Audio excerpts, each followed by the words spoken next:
Okay, we're here today at the Northern Nats just outside of London. Mike, it's been a full year since the last time I saw you. Yeah, nice seeing you guys here again. Now, what has changed since the last time that we came out? Well, we got a lot more people from different areas coming to this race. The number of boats and contestants that are coming here are more than they were last year and the last couple of years. People are coming from a further range. I think we put on a pretty good race here, and that's what keeps everybody coming back. And now they're bringing the families with them, and so it's a family event. It's really growing.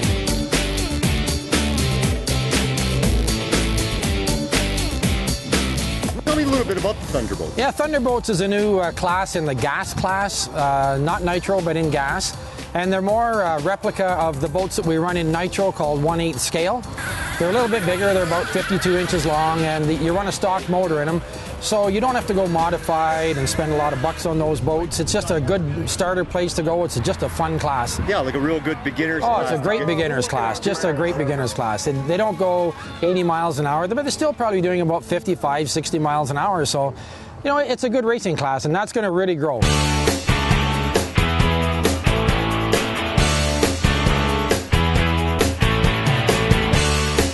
Teddy, hey, buddy. Hey, what a beautiful boat. Look at that. Thank you.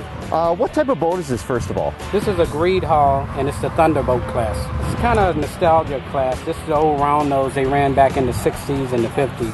So does it basically just come with like a fiberglass shell, and then you have to work on it from there? You buy the fiberglass shell, and then you decide what cowling you want to run and what engine and drivetrain. You buy it as a kit, and you modify the driver to fit in the cockpit.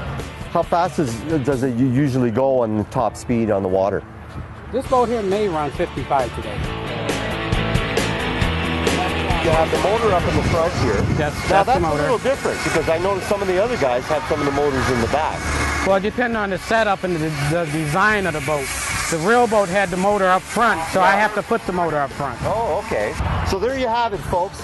Thunder class. What a beautiful boat, Teddy. Thanks a lot.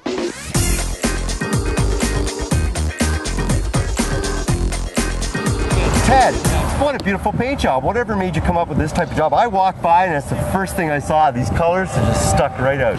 It's a paint job that's kind of old and kind of new. It's designed off the old Miss America that used to run years ago. So we threw a different twist. I like the flag colors from the United States because I'm from New York. And I wanted to have it sort of kind of look like it's an old paint peeling off with the new yellow on top. This is an Aero Marine hull. Some of the guys are running different style hulls. He designs his hull to be fully enclosed so you don't get water. A lot of guys like to run it inside a radio box. I've decided to try something with an open servo concept where your battery pack's in here, your receiver sits in here, and that's all sealed up, so if it gets any water in there, that should be fine.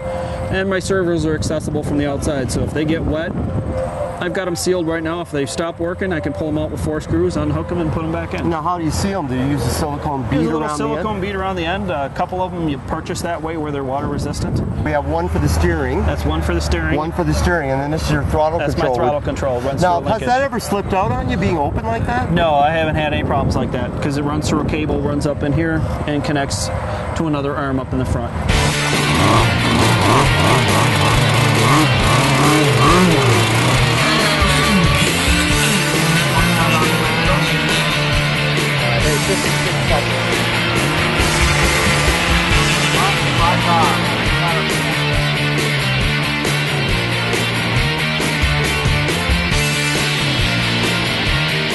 Pick up those RC boats, have a great time, and we'll see you soon. Take care. Well, that's it for this week's show. On next week's show, the gloves are off, folks. We're going to be showing you the best of the best from RCTV's whole season. We got Nitro boat racing. We have 3D planes, right? We have on-road racing, off-road racing, and all the cool boats that we showed you. So we'll see you next week, folks. Take care. RCTV is brought to you in part by Great Hobbies, great service, great selection, great prices. Glorks, Great Lakes Off-Road Championship Series, and offroadrc.ca, Canada's premier RC site.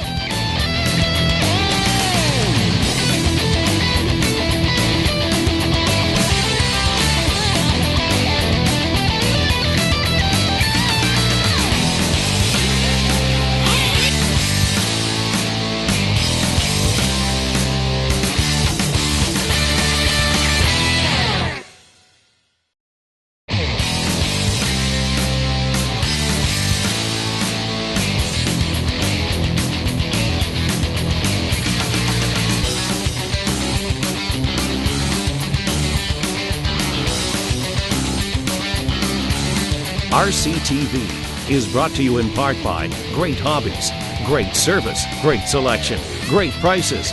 Glorks, Great Lakes Off-Road Championship Series, and OffRoadRC.ca, Canada's premier RC site.